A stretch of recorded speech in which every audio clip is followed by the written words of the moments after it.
proud to say ShotScope are now an official partner of the Birdie Golf Club podcast. Their smart golf watches and rangefinders don't just give you distances. They track your stats so you can fully see where you're gaining and losing shots. So now I can actively see where I'm losing shots.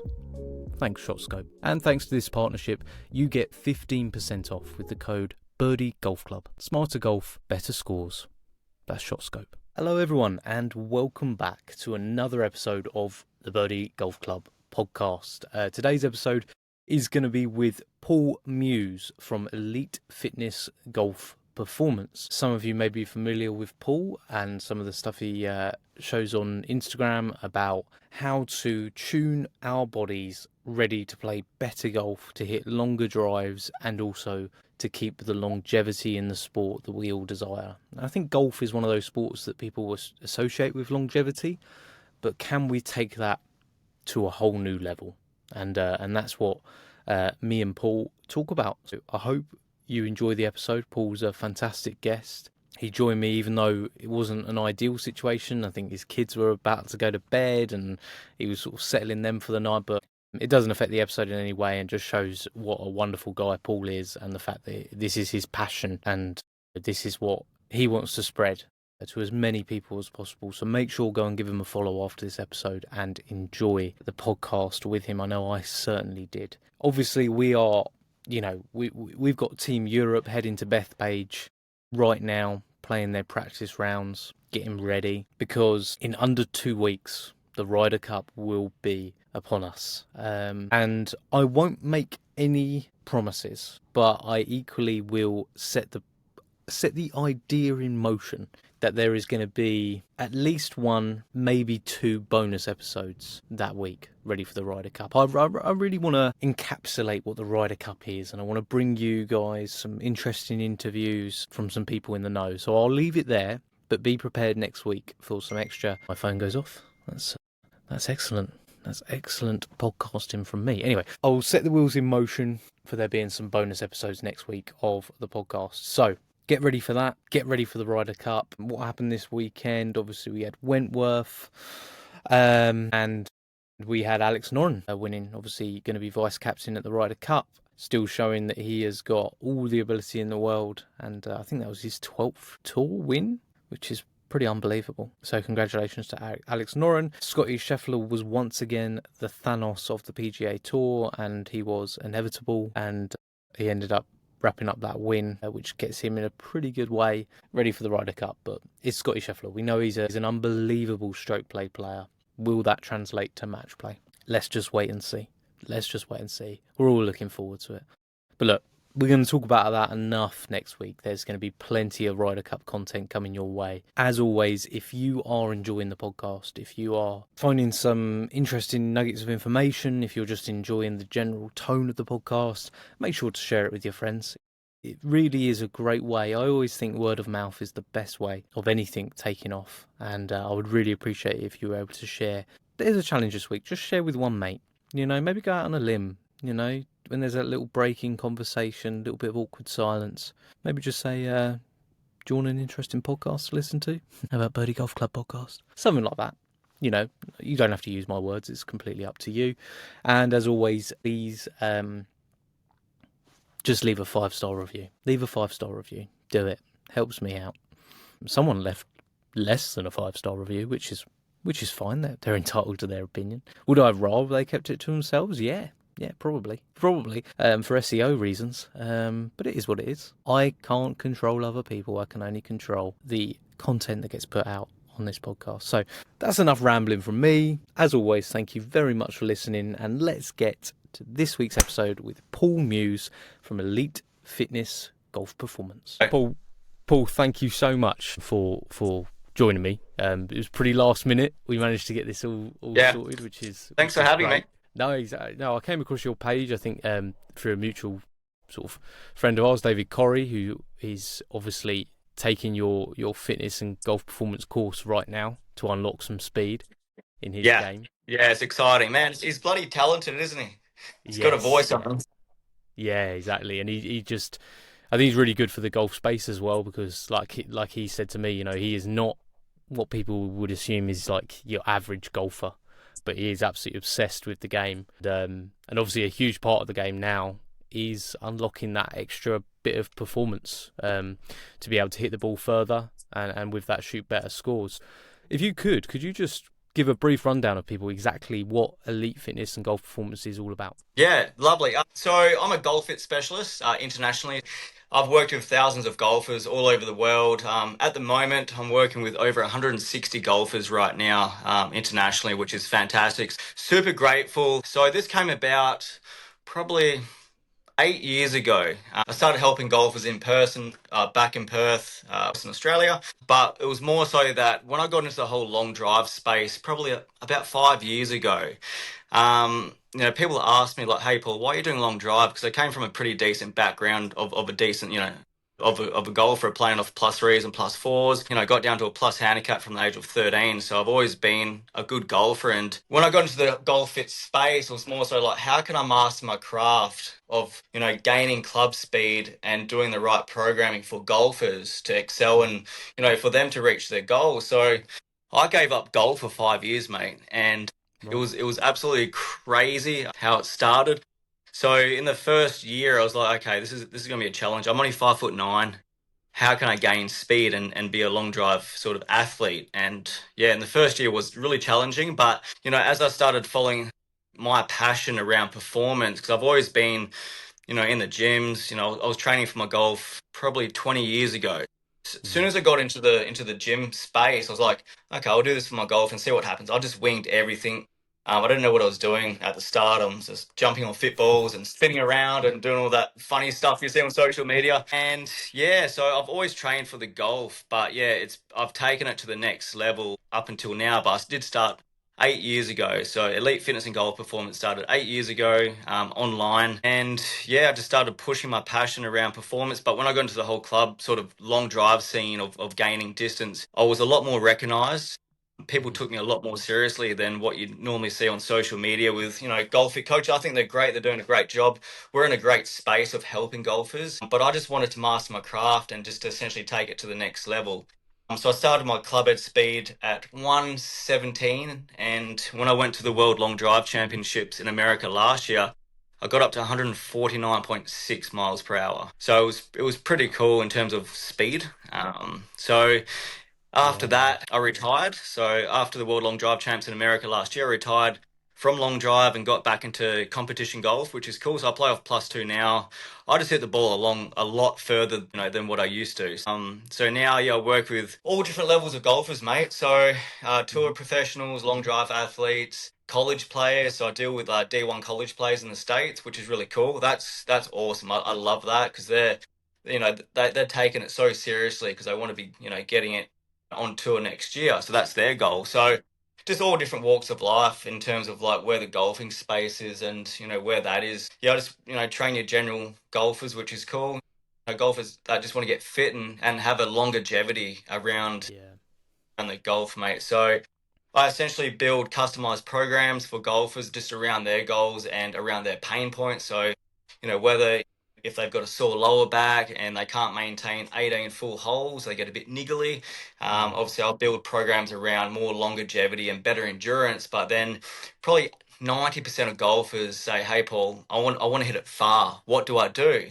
So this is where I come on and obviously show my talent, show what I can do, and obviously my passion into helping them gain more distance. But golfers have different goals. The way I look at it, it's just not like that one set robotic goal of like, oh, I just want to gain distance. It's like, how can you gain distance? Like, it's not just from using speed sticks or anything like that. It's like, how can you condition and how can you build adaptation in the body to get you from where you are now within 6 weeks? How can we get you to that next level? So things don't happen overnight, but I do generally get golfers moving pretty quick and feeling a lot better within probably 4 weeks into the program. So no, it's really cool. Yeah. Pretty quick results. Yeah, absolutely. I mean, going back to your point of these D1 athletes that you're working with, are you seeing now, I mean, in the last sort of 20 years, you've seen a move towards golfers becoming more athletic and taking that more seriously? Is it a whole another level with these D1 athletes that are coming through, and the fact that generally pretty much every single one of them hits the ball a long way, and then we're going to see that happen at the tour levels as well. So Oh, mate, dramatically, they're hyper focused in what they're doing. These guys are swinging the club like in the mid 120s up. It's not like where we used to be, 5, 6, 10 years ago. It's like, yeah, 112, 115. These kids are coming off the block of just like big athletic looking kids that are like 16, 17, getting the ball speeds up to 190s. That's where it's at. And it's not going to change. And it's only going to get better and faster. And these kids are going to dominate golf courses. But hopefully they don't roll the ball back. I really don't, because, golfers who have put so much hard work into their performance, they're going to pull that ball back. But it won't make a huge dramatic change for long hitters. It's more so like the mid to short hitters. They got to play catch up, so they got to start getting the club head speed up. But hopefully they make golf courses more challenging at that 300-yard mark and put more pot bunkers or thicker rough within like 300 to 350 yards, and that's it. Yeah, the way these young kids that these young kids that are coming through into this space now, it's fantastic. It's awesome. I love it. Yeah, it's really good. They're definitely not backing down. Yeah, I don't like you were saying just then. I don't understand the obsession with rolling the ball back, because some of the best holes in golf and the most challenging holes are 120 yards long. So what should that teach? That should teach them that strategic bunker placement, undulating fairways, slope, all these things, tight little greens is actually what you need to do, because a guy can drive the ball 360 yards up there. But if he's sitting in a bunker with 60 yards left to go, then that's not going to be easy. So yeah, I don't know exactly what they're thinking when it comes to that. It seems like it's guys who don't hit the ball a long way getting a little bit jealous. It happens, like on my social media, because I swing it relatively quick. They're like, "Oh, how's your short game?" I'm like, "It's actually pretty good." Like guys who can't back it up with their own potential, they just gotta find a different way, I guess. But good luck to them. Yeah, exactly. Yeah, and with the longevity thing as well, because golf's always been this game of longevity, right? And you see guys out there in their 90s playing still. Gary Player being probably one of the best examples of somebody that's kept themselves fit to do it. But do you think, with this shift that's happening when it comes to performance and focusing a little bit more on your body and trying to recover, that you're going to see like an even better level of people playing in their 70s and 80s in 10, 15, 20 years' time? Do you think that will be a correlation that happens, or do you think it's not grabbed hold enough of the golf community yet? No, it's definitely going to happen. I know for a fact when I get there, I'll be still bombing it. I think like, the way we are now, it's like, obviously, when you hit your 50s, I'm 39, but I'm feeling it. But it's like, how can you manage and how can you balance the body out to play longevity golf, right? And it's not just all about lifting weights. It's all about, obviously, strength is king. Without strength, you don't really have much. But it's all about strength and functionality. It's about movement too. Like, you can't just be jacked and go on the golf course and expect something, right? Yeah. So I think where golf is coming, I think, moving forward, guys in the 60s and 70s are going to be still bombing at 300 plus. That's the way I see it. There's one long drive guy. I don't know if Scotty mentioned it too, the long drive athlete. There's one guy, Eddie Fernandez, Fast Eddie, they call him. All right, if anyone's listening, look up Fast Eddie. He is 53 or 54, maybe 55 years old. He's swinging at mid-150s. He's a freak. He is an absolute freak, mate, and he looks fantastic. But he's just looked after himself, and I think you need to look after yourself if you want to play longevity golf. You can't just be sinking beers on the golf course and expecting something. Obviously, alcohol is going to cause inflammation too. It's going to, reduce muscle mass as well. So I think where we are now, just in general period, we've got more, I think people are more consciously aware of their health and fitness now to what we used to be like. But now, I think moving forward, answer to that question, yes. I think guys in the 50s, 60s and 70s or even 80s will still be peaking at a decent level with their golf, for sure. Awesome. That's great to hear. But it's going to take work. It's so exciting. It's really exciting. Yeah. Can you imagine like a guy in his like mid-80s bombing at 280 yards off the tee and just shooting under? Yeah. I think that's like seeing the guys on the seniors tour, the OGs. They're looking so fit. If you look at Phil Mickelson, for example, look at him. Yeah. He's looked after his body. Yeah. No, and he's hitting it further as he gets older. Podrick Harrington still Yeah, probably hitting the ball further now, cracking it. smashing it. Yeah, 100%, mate. And that's just, if you look after your body, like Justin Rose, Mm, he's performing at a really high level in majors and he's winning. yeah, And yeah. he's like, what, 44, 45? He's still young. I don't know why the golfing world think he's old. He's not old. He's I still a know. spring chicken. Yeah, it's sort of No, like sorry. you look at him like with like because they keep when Rory was obviously leading the Masters, and then they were just like talking about Justin Rose like he was this old god. There's not actually that much difference in age. No, he's still pretty young, mate, He's Yeah. still, but he looks after himself so well. Have you seen the inside of his tour bus? What he's got No. in his tour bus? Crazy. He's got an ice bath, infrared sauna. He's got like a little mini gym. He's got it all, Yeah, yeah. and he's highly disciplined, as you can see. And yeah, when I saw that, I'm like, man, that's life goals right there. I would love to just to cruise around on tour with your family in a massive bus, having all this like recovery, technology, and you're Yeah. still playing at the best golf ever. Yeah, I think the Ryder Cup's gonna be interesting too. Obviously, I think Europe's got a strong team. So that's going to be interesting too. Looks a bit of a happier camp as well, doesn't it? It's a very high vibing team compared to the Yanks or the Americans. They just look like they're ready to go to bed. I don't know. Yeah. I'm going for Europe, mate. So, yeah, I'm It's going to back be in Europe on electric. that one. It's going to be Oh, it's electric going to be whatever awesome. happens. I mean, in New York, like it's just going to get so rowdy, and Yeah. I think there's a lot of talk of like it's a bit of a worry about it descending into chaos. This thing happens once every 2 years, and it's a completely different format to what we're used to in the rest of the game. I think you just let it be what it is. And if it ends up being this sort of chaotic, like very difficult sort of like place to play golf, then that's what that is for that week. It's not going to be every single Ryder Cup that it's going to be like that. But you I can't want it to fight be New York. absolutely reckless. Yeah, it's going to be wild, mate. And then did John Rahm get on the team as a wild Yes. pick? Yeah, yeah, yeah. Yes, I mean he's Which was awesome. mad because I sort of forgot about John Rahm because of Liv, not because I don't Yeah. care about Liv, but I forget to check up on what's happened. So it was coming to when they picked the teams, and I was looking at Marco Penge thinking, I mean, he's had an amazing end of the season. Surely he gets in, and I completely forgot about John Rahm, who you can't forget about John Rahm, and I did. I'm No, pleased. no, you can't forget about Rambo. He's such a world class player. It's sad though because like I've still forgotten about the guys on Live. Like I've got nothing against it. I think it's fantastic. Whatever. Like, Mm. you've still got major winners on there dominating, and it's cool. But yeah, I forgot about Ram and a few other guys as well. Yeah, I think the Europeans, mate. I think they've got it in the bag. I might go to the TAB and place a sneaky bet. It's a sure thing. It's Yeah, going to be yeah. good. So It's going yeah, to it's be. gonna be great, mate. You, Yeah, awesome. No, it's gonna be good.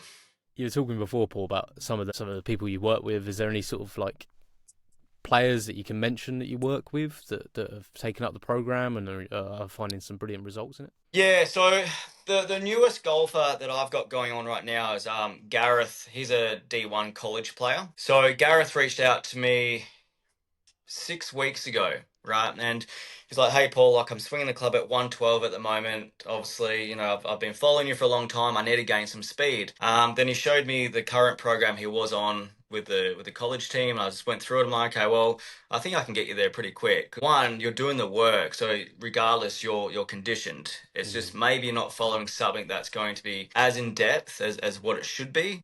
So let's see what we can do." And within 3 weeks, he went from 112 to 117 club head speed. Then within 5 weeks, he got up to 120 peak. So he's gained 4 miles an hour on course, which is fantastic, and he's flying it an extra 18 to 20 meters off the tee. So for him, he plays off a +6 handicap, D1 player. So his main goal is to be on tour, and Mm. working with athletes like that, it just brings up so much fire in my body. I'm like, man, let's go. But then like there are some tour players in Australia that I've worked with as well. They're in the same boat. For me, it's like there's a big difference of like the guys who I work with and how I essentially like program for them, because guys on tour, it's not just a hobby, it's their life, it's their job. They're not here to muck around with me. They're not here like, hey mate, just put in 2 workouts per week and I might do some mobility stuff. It's like, okay, well, you've got tournaments on this week, this month, and so forth. Like, how can we map this in so by the time you get to the tournament, you're pretty much peaked, ready to go? Mm. So the guys, who are on tour and the D1 players as well, for me, it's we're getting to work and we're going hard as well, but we're doing it in a sense of like we're not going too hard to the point where I'm breaking these golfers because I've done so much work around my own golf performance. Like I know exactly how to create programs where, the Monday's workouts is essentially going to feel, or essentially you're going to show up on how you feel on Tuesday to Wednesday to Thursday to Friday to Sunday, so forth. I don't believe in like going into programs to batter your body or to wake up sore or anything Mm. like that. I feel that if you can keep it flowing, and especially for golfers at a high level, you should be able to train 3 or 4 times per week, including speed training and showing up to a golf tournament and feeling great. Hmm. Right. So, but then you got the other side of things where you got your everyday worker coming into the program. Hey, I just want to lose some body fat. I'm a little bit chunky. I just want some balance. I want some consistency. I want some structure within my week to week. So that's where I'll build a plan for your everyday golfer who plays off a 15 or 20, and the goals around that is like, oh, cool. Let's get you from 20 down to 14. Let's get you out driving your mates. Let's get you feeling really good on the golf course. So there are different elements that are put into these programs with the essentially different levels of players as well. And not every golfer can go in all out and start going nuts and start speed training. So essentially with my programs, we don't start speed training until phase 2, cycle 2. So Interesting. after 4 weeks, then we go, okay, let's sit down, let's map out what we can do now and start implementing speed training. Because if your body's not conditioned, or if there's no adaptation within your training, it's so hard to manage speed training. Hmm. It's almost impossible because as soon as you got like structural imbalances going on, if your right side's stronger than your left, or vice versa, or anything like that, where the body's got power leakages and you can't perform, that's why you're stuck and that's why you're there, because obviously because you got imbalances. Excuse me, You're okay. wrong time to do it. So yeah, so generally my programs, the speed training doesn't start until week 4, but my D1 college player, Gareth, he's already been doing a lot of work. So we got him into it straight away, but it was just one Yes. speed training per week. But for your everyday golfer or person, it's week 4, we go into speed training. It's only once a week, but it's not just using speed sticks and it's not just belting balls after balls. Because if you start doing that, you'll get tired, fatigued, then you'll start to go downhill pretty quick. Because when it comes down to speed training, mate, you've only got a certain window of maybe 10 to 15 balls where you'll be peaking. And that's going to come down to your endurance as well. So if Mm. you've got no endurance or conditioning around speed training, those reps will go down within like 10 to 15 balls and you're knackered. Because it's like a 1 rep max. It's like going to the gym and doing a 1 rep max on a squat. Yeah. And you're going all out. So the way I sort of map these programs is definitely, yeah, adaptation and conditioning first, and we start to obviously implement speed training. But the majority of guys who come onto my programs are seeking for speed because speed and distance is king these days. And obviously all the work that I've done over the 20 years, and obviously long drive as well. So I won 2 Australian titles with that, which was pretty cool. So Yeah. the Really. recent one I won was at Royal Queensland. So the host of the Australian PGA. Hmm. So we had the Aussie long drive champs there, and it was quite funny actually. I only qualified by 2 meters, so we had a top 8, so it was about 20, maybe 30 competitors. It was me, it was out of me and this guy for the 8th spot. So for the last spot, I'm like, oh man, like I've travelled all this way. Same with him too, and we're battling it out for the last spot. And I got in by like meters. I'm like, okay, cool. I feel good though. I was Yeah. like, I feel It's a win. good, like whatever. But then once we started competing on the grid, we walked onto the podium. So the grid was down the first hole at Royal Queensland. And at that time, we started as soon as Adam Scott and Minwoo Lee jumped off the last hole because there was so many people watching him. And I'll never forget it that they had flamethrowers on each side of the grid. And it was like maybe 20 meters down from where the podium is. And as soon as Minwoo and Scotty jumped off the green, they let him off. And you saw a few people like jumping back. I swear some people would have got frizzled. But that showed, there was so much attention gone from the 18th green straight onto the first tee. And we had thousands of people watching at one point, which was cool. So, Yeah. Yeah. yeah, so the whole long drive sort of scene was fantastic. And that was my last event in Australia, which I won. That got me a ticket to Worlds. Then I got to meet a lot of I saw Scotty Pearman, or what, Pearsman, what's his last name? Pearman. Yeah. Pearman. Pearman. Pearman. Pearman. He's an entertainer, man. He is so cool to watch. He's got Yeah. some fire, man, and he hits it fast. So I saw a few of his drives hit like 215, 220 ball speed. I was like, Wow. yeah, he's got some gas. So, yeah, I think the whole long drive scene, it's a shame because it should be bigger than what it is. Because, like I Absolutely. said, distance is king on tour. Why wouldn't they have like long drive events on the tour? Yeah. After the I don't get fourth why they day. don't ask them to get involved with TGL because Yeah, how or fun would it live as well. be? Yeah, live as well. How fun would it be to have like one long drive guy on every single TGL team, and then Yeah, once every 4 holes or whatever, they get to smash it down there like over it. Yeah, lava or whatever it may be. I mean, it's the whole thing's silly. Like if we're wrapping up what TGL is, it is like a fun, like kind of crazy yeah, simulator competition. So it should be. Let's make it even more entertaining by having them smash like 450-yard drives. Like let's just do that. yeah. Jack up the simulator as well and just have some fun with it. Yeah, put it on high Um, altitude, max wind. oh, Let's just do it. 4,000 feet, 4,000 feet downwind, like 800-meter drives. It was cool what you Yeah, were saying as well because I was talking to a over here we have the Clutch Pro Tour, which is like your sort of feeder tour, yep, which you try and elevate to hotel planner, then to DP World.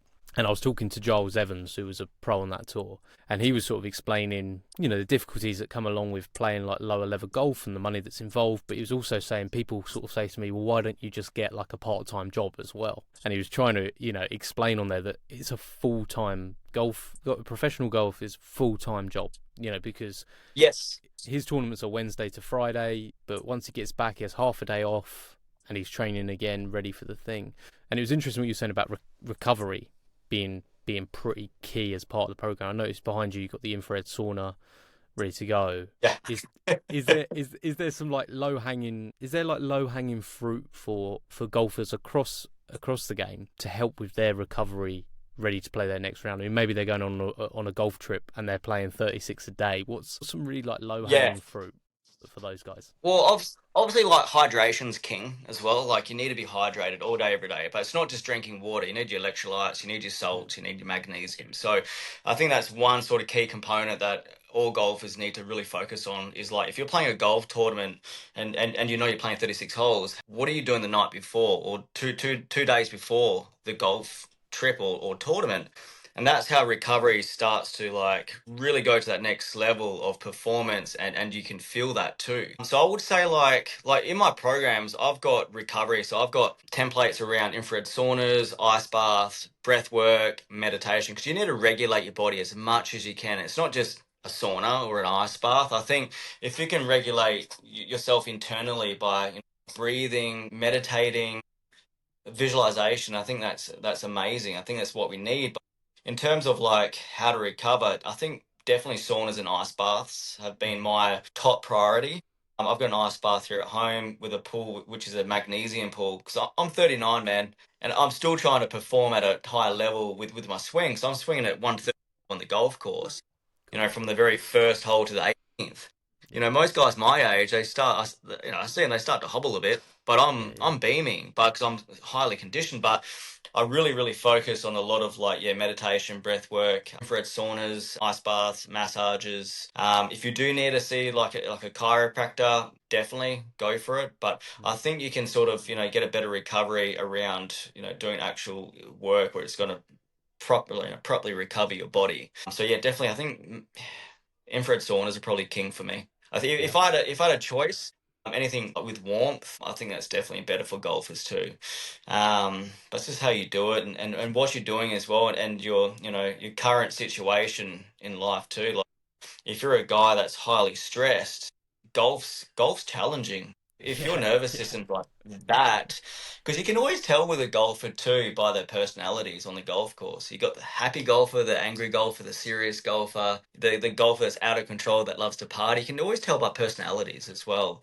And I think like if you don't prepare yourself to play, 4 hours of good golf, it's gonna be 4 hours of like, oh my back, oh, I'm trying to fix this, I'm trying to fix Yeah. that. So I feel when you're at your most stressful state on the golf course, that's when things are horrible. You make really Mm. bad decisions. You make, you three putt out of nowhere. You're not driving it as far because if the body's not regulated and it's like a little bit frozen on the golf course. Like I played a tournament last week. Oh, not tournament. We had club championships. So we had the Mm. final 2 rounds over the weekend. And the last round, I didn't get much sleep thanks to my kids.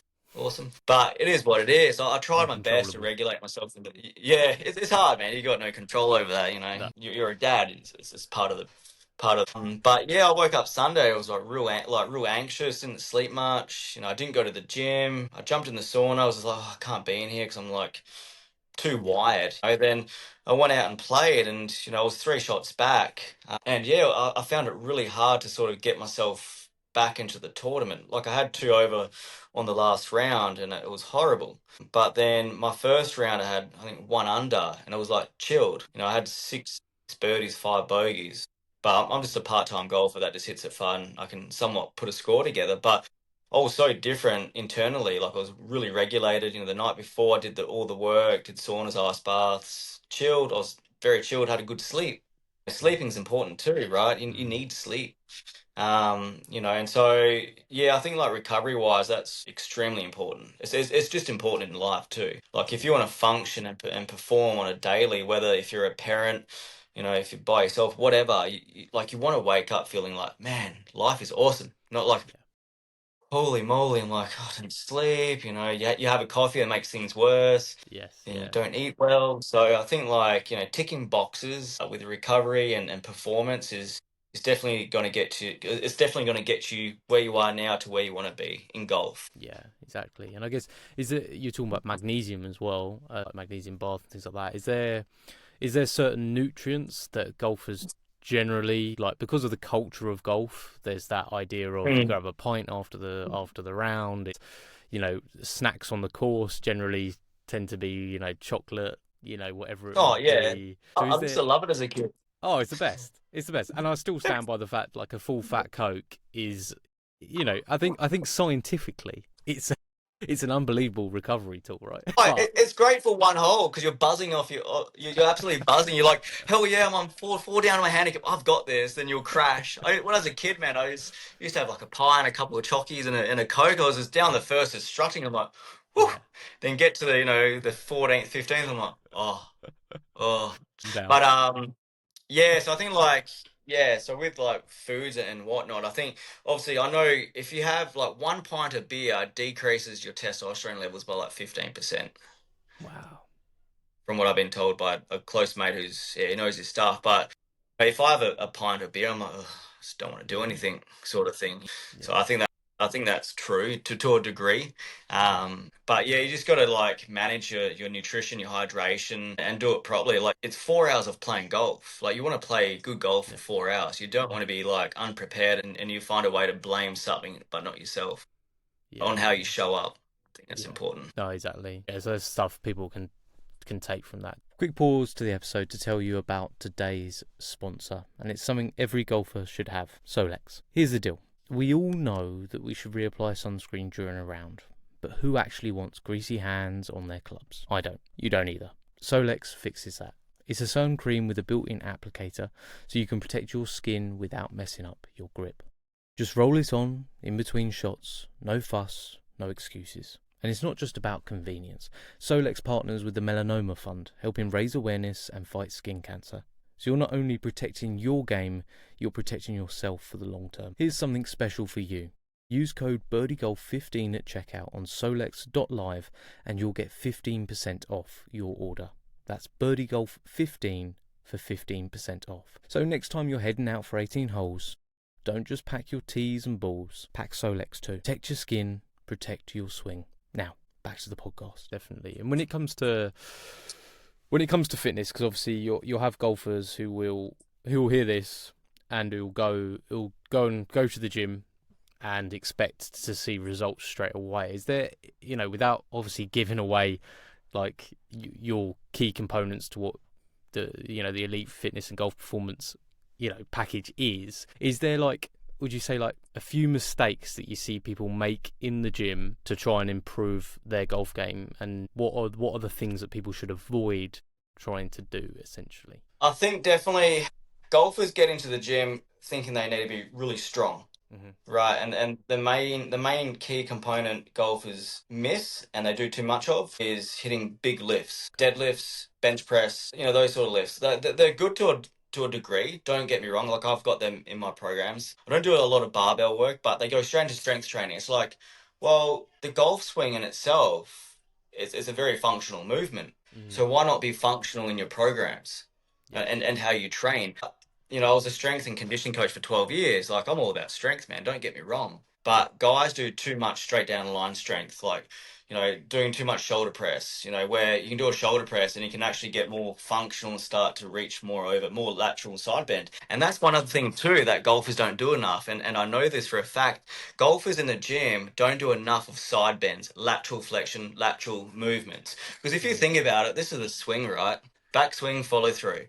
So why can't golfers go into the gym using a lot of load and cables and start to go into like side bends? And I've noticed the biggest shift in my programs is as soon as I got into like functional side bending movements through Mm-hmm. load and through heavy lifting of it, that's been the biggest shift in my sort of programming and for myself as well. Because obviously, if your lats are tight, your hips going to be tight. If your hips are tight, your glutes going to be tight, and it just goes down the chain.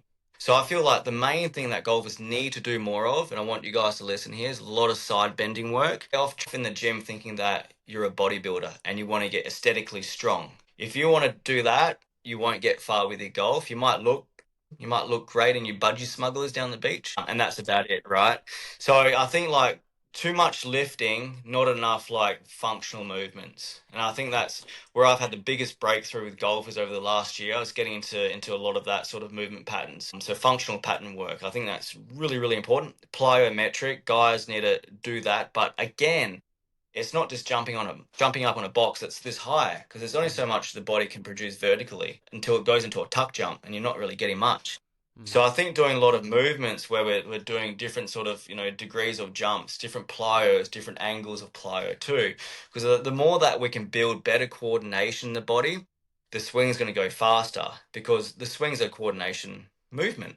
So if you can do stuff in the gym that builds better coordination patterns, I guarantee you your swing speed will increase very, very quickly and dramatically. And that's another thing too. Like my golf coach said to me, of 30 years, Andy Mauer, he said, I know why, one of the reasons why you hit it so far, because you jump around like a frog in the gym, but you're doing it in a way where you're like moving in different directions. I'm like, yeah, it's coordination. And Mm. that's where you can lift weights and be, functional and move around. And that's going to build better coordination sequences in the body, because the body needs to produce that mind and muscle connection, mate, for the body to actually start to move and understand.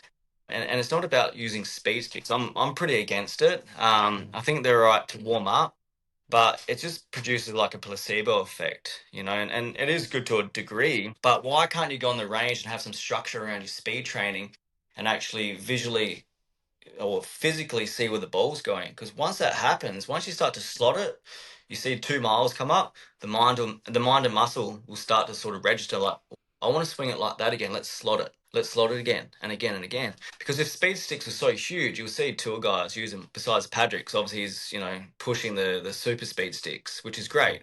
But you don't see too many guys on tour using them, or even in long drive. I've Mm. never seen Kyle Berkshire use one in my life, Mm-hmm. because he's on the range pumping it. So I think there's so many different ways to produce a result for golfers through the gym, and a unique way. But because for me, I've always done everything myself, my own style, my own way, because I can't copy someone, because I don't understand what the hell's going on in his mind and why he's doing it. So for me, it's just like getting into the gym and just almost essentially feeling what I need to do. And if I feel like an exercise is going to do well, obviously I'll program that for myself as a sort of tester. Then I'll Mm-hmm. test that program out for 4 weeks. And if I'm like, I feel great, and I will start to put that into programs. So I don't like wing exercises or programs. I make sure that I'm doing it, because if you came to me like, hey, Paul, this or this, and if I didn't try it, I'll just be just sitting here like, what is he on about? Yeah. And if you ask me a question why, at least I can answer that. Yeah, I think like the question to the whole like gym and the performance for like clubhead speed training, you have to do stuff where the body can produce like coordination and functionality, as well as strength and load, and that's going to increase rotation. It's going to increase hip mobility. It's going to increase like more power as well, and like lifting weights is just like maybe a third of what you need to be doing. So the way I style up programs, I love it, man. It's so different. Like I program all day, every day. I'm an absolute fiend at programming. So obviously it's what I do full time as a career, and I love it. Like I'm not going to stop. It's only going to get better. Like each week, it's just improvement. It's tweaking, improvement, tweaking. Sometimes I'll design programs, like, "Ugh, I better throw that in the bin. That won't be coming back." But it happens. You got to understand that programming is all about setting the right formula, and everything needs to be twining in and connecting over and over. Programming is not something where you can go on YouTube or Chat GPT or anything like that. It's like if you want something ultra generic that's going to give you something like very little, yeah, go on YouTube or Chat GPT or something. But if you want something that's going to stand out and you can see that, yeah, definitely follow a program that's customized. And the whole screening side too, that's another thing that to a degree, because I think that the human body needs pillars, like I said before, mate, like strength, functionality, mobility, rotation, power. Like no matter what, like you need to build the body, in different planes as well. So I think screening has its place to a degree, but online, I think you probably need to do that more when it comes down to programming. If you're like, meeting up with someone in person, I can see that on someone's body just like them. Like, there's your structural imbalances. But with my in person, because I've got a full swing simulator, we do all our baselines and stuff around club head speed and seeing how that's going to improve, obviously through the program. But with my golfers online, they have to go on a TrackMan or some sort of launch monitor to get their baseline numbers. Because without a baseline number, it's like, what are you doing? So And it's so so all my programs now as well, isn't it? Yeah, man. Yeah. Oh, I think it's fantastic, mate. Yeah, so all my programs, I've got my own fitness app. I've created over 1,000 exercises through like tutorials and education on the app as well. Yeah, so there's been a lot of work, but man, like I said, I love it. Like I live for golf fit. Yeah. I've thought about getting back into long drive again, but just I don't know. You got an itch for it again, have you? I've got an itch. I sold all of my equipment. Hey, I got 1% battery. Can you just hold for 2 secs? Yeah, I'm sorry. Yeah. Sorry, guys. No. 1 second. I did that the other day, so don't worry about it. Oh, You're all good, mate. I was literally halfway through the interview with David, and I realised I hadn't put the laptop on charge, and I had to run out and quickly do it. Yeah, it's not fun. I do it when I'm on call sometimes. I'm like, oh my God, what's happened? It's cut out. I don't want this to cut out. So it's all good. Yeah, we're just moving house at the moment. So yeah, oh really? A lot of stuff everywhere. No. Yeah. But like I said, at the very start of this interview or podcast, where golf is at now, mate. I think it's in such a fantastic groove. I don't think it's ever going to stop. I reckon that like once these young kids come through, like jumping out of college, that's the new breed, right? I think obviously Tiger set something around that to start. Then obviously, went from that to Bryson. I think Bryson shifted the new era of golf. Don't you reckon? 100. Yeah, I think in multiple different ways. I think one, he became the sort of almost the freak athlete of the golfing world when he decided to bulk up and do all this training, go into long drive and everything like that. And then I think the refining that he done of that and the clear evidence. I mean, the guy qualified for the Ryder Cup within 8 tournaments in 2 years, which is unbelievable. Like comfortably qualified as well. And then Crazy.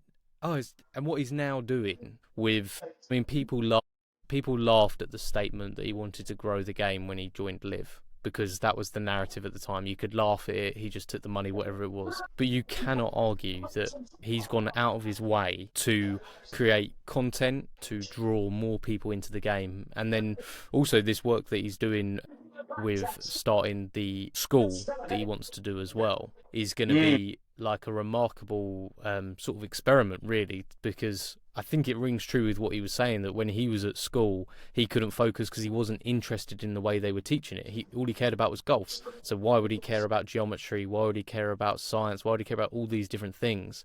But then if you can relate it to someone's passion and interest, then he cares about maths, he cares about science, cares about all these things because it's relatable to golf. He can put it into that. So yeah, I think Bryson, sort of surprisingly, has actually become like you were saying, that new era of golf, kind of the spearhead of it.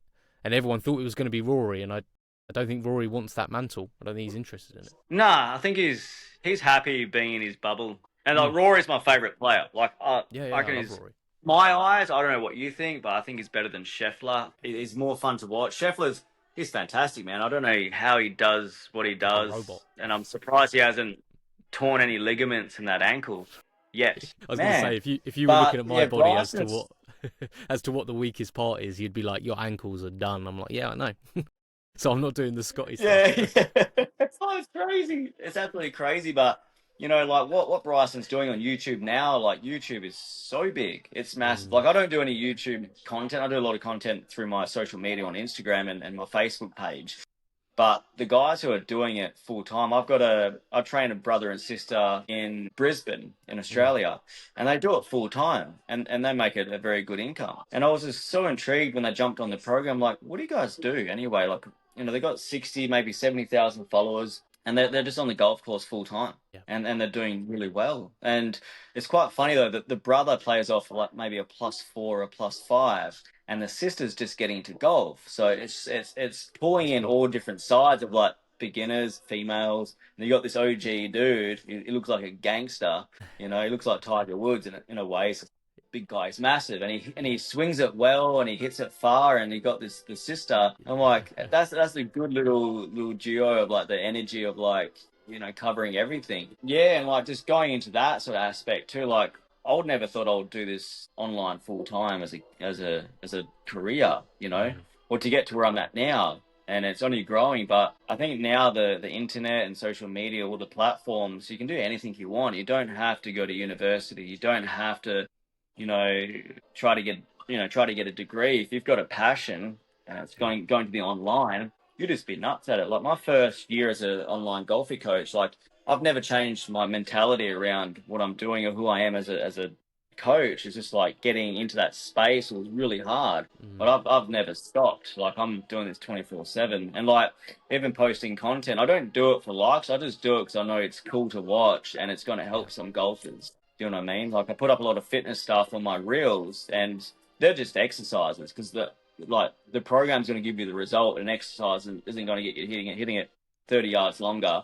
So, but I've had a lot of guys, reach out to me like, hey, Paul, like I've lost all this weight since like I've been following some of your workouts and stuff, blah, blah, blah. And I'm like, man, this is good. I think like anyone can see what you're doing, whether if they're 70 or 50 or even younger. If any golfers are under 17 and they want a program, I always have to say, mate, your parents need to chat to me first, sort of thing. You just don't know, like young kids on social media, they're trying to ban YouTube for kids here in Australia. Right, okay. That's under 16. Yeah, it's interesting. I don't know. It's just the government, I guess. But yeah, it can be a worry because there's been so many reports. Like I've got young kids, and there's so many reports of them like watching like Peppa Pig, and then suddenly Peppa Pig goes on like a killing spree, and and your kids are watching it, and it's like that's a worry because you hope all those things are in place to safeguard them against that. Sort of stuff. Yeah. My kids are quite young as well, and some of the stuff they watch, I'm like, go climb a tree, go for a bike ride. I think back in our generation, it was a lot different, man, to what it is now, but it is what it is. Yeah, I think sport in general is growing as well, but I think golf is like probably the biggest growing sport in the world. Like, has to be. Do you remember back in the day, mate? Like I don't know, I'm 39, maybe I don't know, 20, 25 years ago. Golf was like, you play golf. Like, do you wear checkered pants? Yes, I'm like, I wear checkered pants, man. I play off a plus handicap. Yeah. But nowadays, like people taking the dates out to the golf course and the golf range, and it's totally different. I mean, I recently went back to the course where I sort of like grew up playing the game, and the busiest part of that golf course isn't the 18-hole part or anything like that. It's because they've got all sort of like TrackMan bays, and you've got kids playing Angry Birds, like on the simulator, through golf balls. And I mean, that range was bog standard. Like the mats were terrible when I was growing up. Like the whole thing was just very, very basic. And now it's this totally different thing, and you literally had people of all ages there playing the game. And you contribute, COVID, I think COVID gets attributed probably a little bit too much for the growth in the game, because I think it was big at the time, but what do you see when other things come back normally? You normally see like people drop whatever they were doing because they can go back to doing what they were doing before.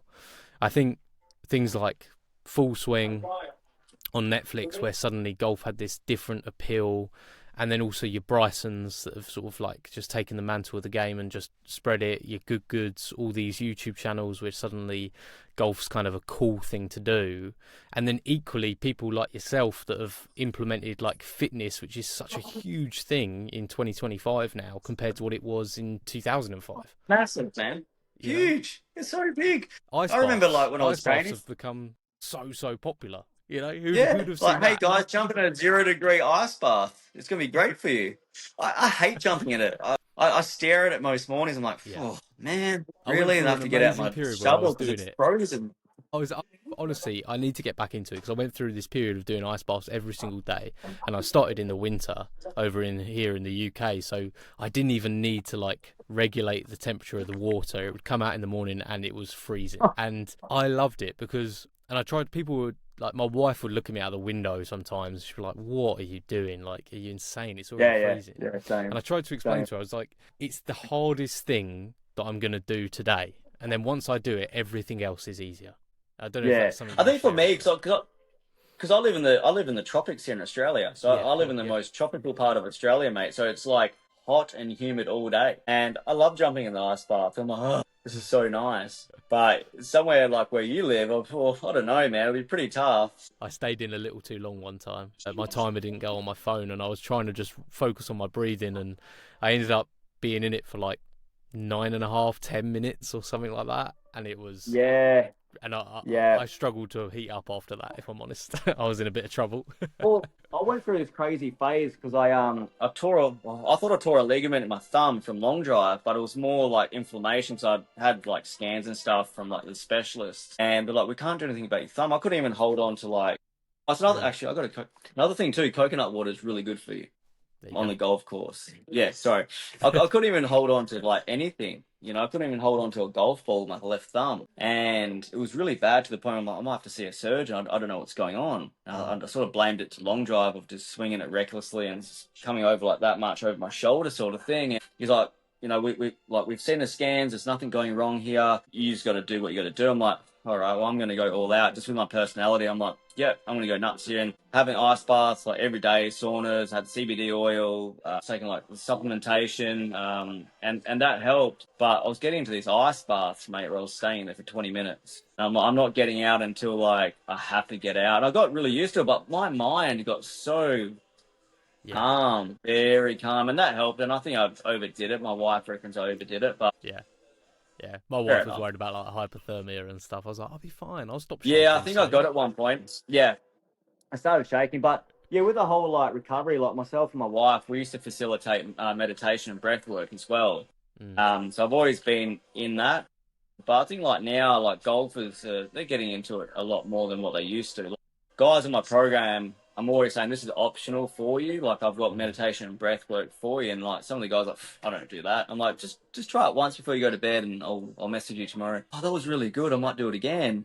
Before you know it, mate, it's a routine, and things are getting quite nice. You know, feelings of feeling better.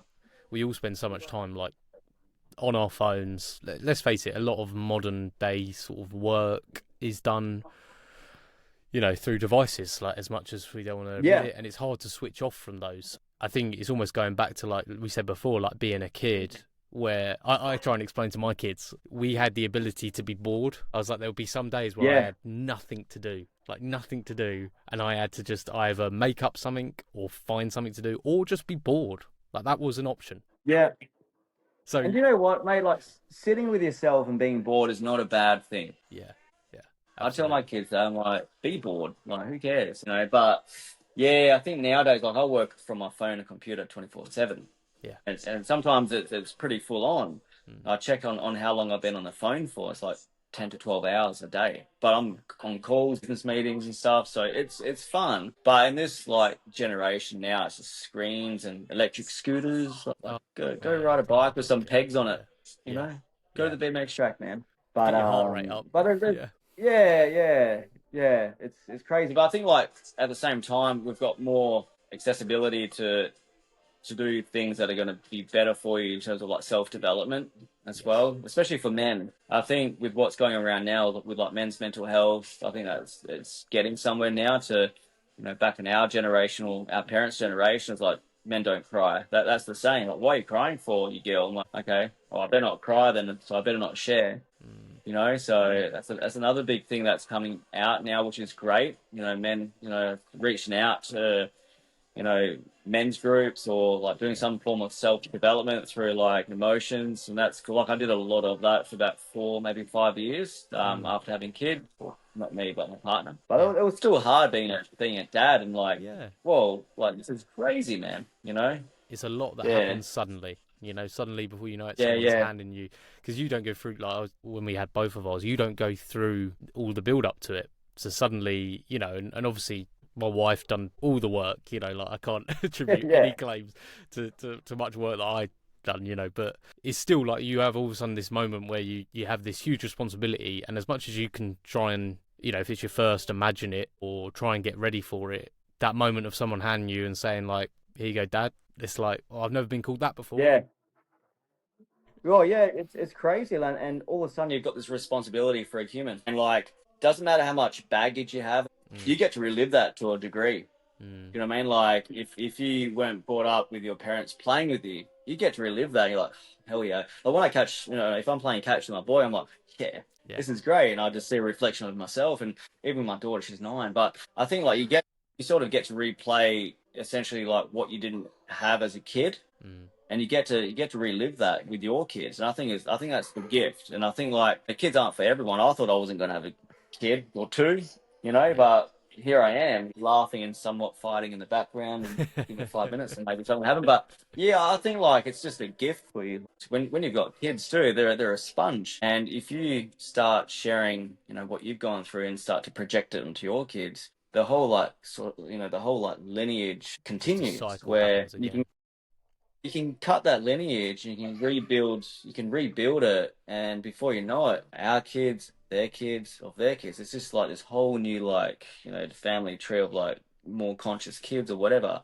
I know this is going off topic with golf, but I think people need to hear it to a degree. That's what this podcast is all about.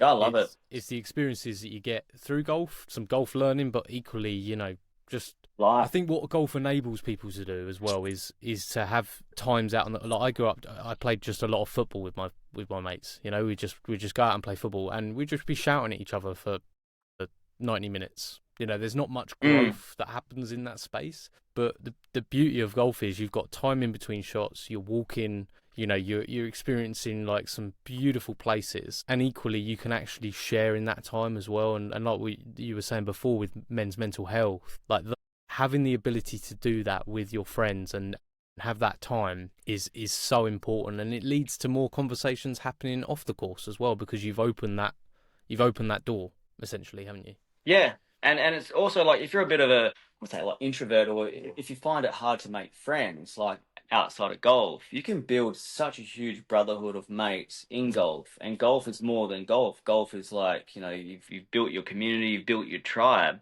You can make a very close friend within 18 holes. I've done it before. 4 hours of like, hey man, how you doing? Like before you know it, by the 17th, like, this guy's cool. Or I'm never playing with you again. yeah. I think it can go 2 ways, man. Like, oh, this guy, man, just doesn't. But it's a perfect filter for us.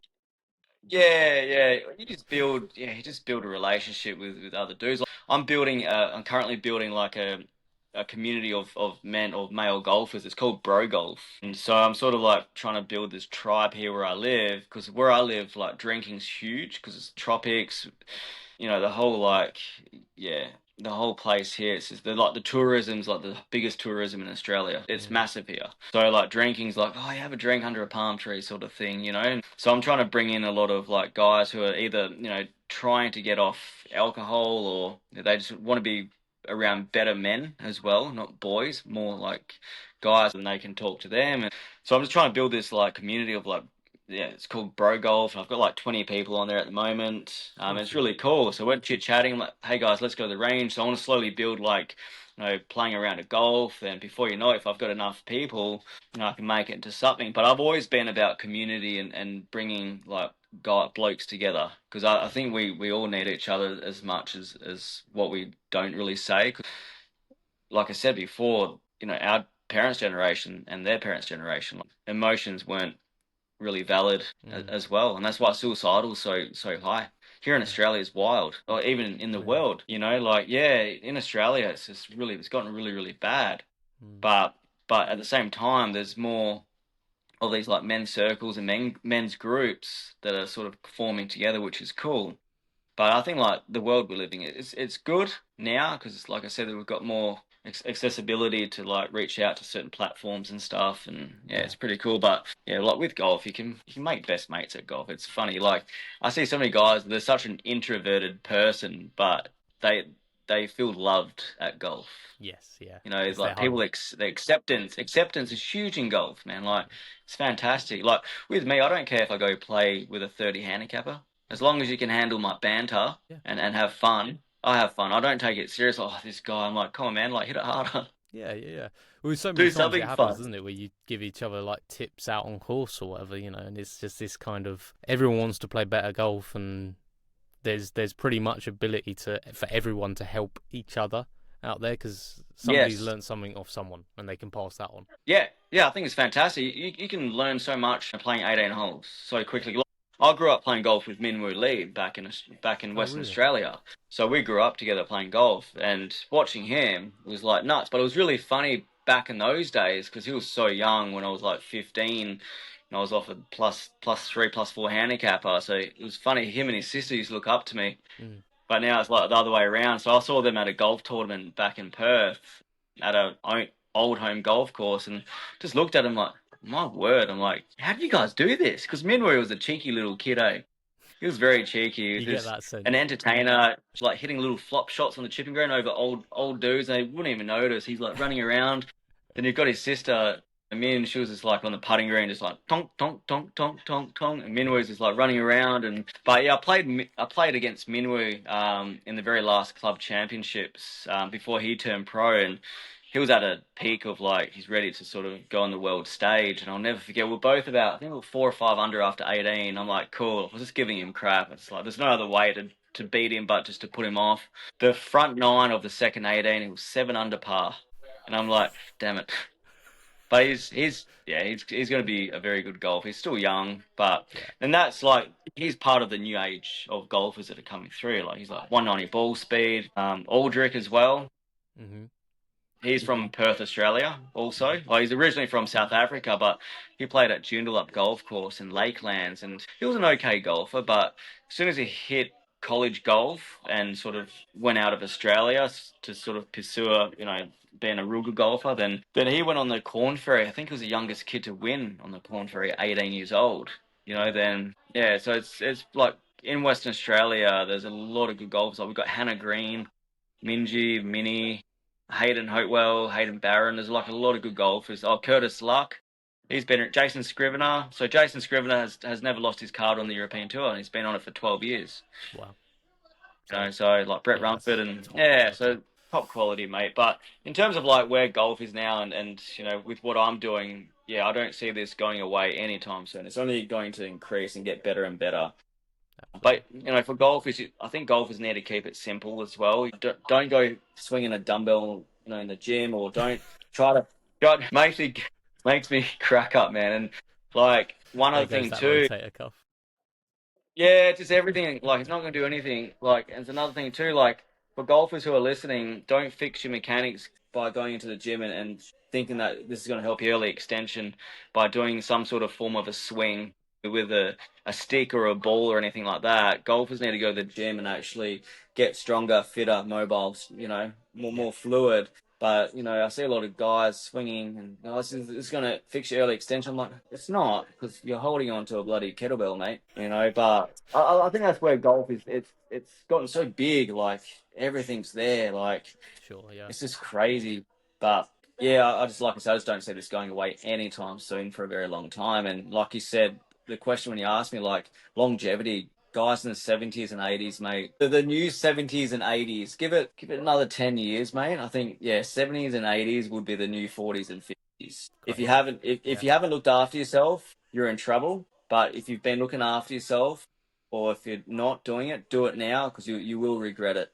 Mm. If you want to play golf for a very long time, look after your body, because your body's only like with golf clubs. At least you've got you can go in the pro shop and get another driver. You can't go in the pro shop and get another body. You can't go to the doctors to get another body. So either way you're going to invest in your body, whether if it's going to the physio, in terms of like negativity, physio, chiro, go to the doctors, or focus on your nutrition, feel good, go to the gym, then you'll play good. I think like either way, you're going to invest in your body regardless of what you do in life. If it's like going to the doctors because you're unhealthy and they're going to make you even worse, or look after yourself, focus on your nutrition, try different diets. I do carnivore, so then that's helped. I love meat. No disrespect to vegans, but I love meat. So just do stuff that is going to be healthy for you, and not neglecting your health and your fitness because you like drinking. Yeah. It's good in the moment, but in terms of like future wise, you got to look after yourself. Be preventative rather than reactive. Just 100%. Yeah, it's easy to react. Yeah, exactly. No, well, it's easy opening up fridge. Yeah. I was just going to say, yeah, it's awesome that you came on, and I want the listeners to head over and check you out. Had a lot of fun, man. This is my first podcast thing I've ever done, and we've been on here for an hour, and I'm like, man, I can't stop talking. I know we probably barely even scratched the surface, but maybe in the future we can join up again and. Yeah. It was just good to chat with you, mate. 100%. Yeah, absolutely. I really enjoyed it. Where can everyone find you? Yeah, Instagram. Instagram is probably the biggest platform that I've got. So Elite Fitness and Golf Performance on Instagram. If you don't have Instagram, Facebook, same. Elite Fitness and Golf Performance. So I post up a lot of awesome stuff in terms of like performance, bit of power hitting as well. So I'm always on the range, smashing drivers. But yeah, like I said, Facebook and Instagram are the two main platforms that I'm on. Awesome. Well, I really enjoyed sort of looking at your content and everything. Obviously, I only came across it quite recently as well, so I'm gonna go for a deep dive and try and find some exercises that I get in that rabbit hole, mate. Rabbit hole. Because 5'9" kings. So to know that you can swing that fast, I'm like, right, okay, come on. There's one guy here in Australia. He's a long drive athlete, Matty Bombs. He's our height, and he's doing long drive. He's like fully committed. That's all he does, and he swings at 154, 155. Wow, it's crazy. He just gets so into out with his swing. It's just wild. Yeah, and that's probably a big key as well. From what I've seen from yours, is just that over the top is a killer of speed. Yeah. Slot everywhere. Yeah, that's probably like 3 or 4 miles right there for going over the top. If your club path is like, you're in trouble. Yeah. So, but then again, like if you're not working on your body, you can't change. You can't change mechanics because you're stuck. You have to unstuck yourself. You know what I mean? So that's another thing too. But mate, it was an absolute pleasure. I've got to put my kids to bed now and back on daddy duty, read some books, and I'll probably fall asleep with them. Sounds good. Memories. Awesome. Yeah. Thanks so much for having me, mate. I really appreciate it. No, I really appreciate you jumping on board. And let's catch up for a good chat soon. Absolutely. Yeah. We'll get in deeper. Yeah, I'll keep in touch. Awesome, mate. You, Paul. Everyone go and check out. Thanks for having me, mate. And Golf Performance. Cheers, Paul. Thanks, guys. See ya. Are you planning your next golf getaway? Well, whether it's sunny Spain, Portugal, or somewhere a bit closer to home, Golf Escapes have you covered with the best courses and packages around. And because they're now partnered with the Birdie Golf Club podcast, you get a little bonus. If you use code BIRDIE at the point of inquiry, you'll collect double escape points on your booking. More golf, more perks. That's Golf Escapes.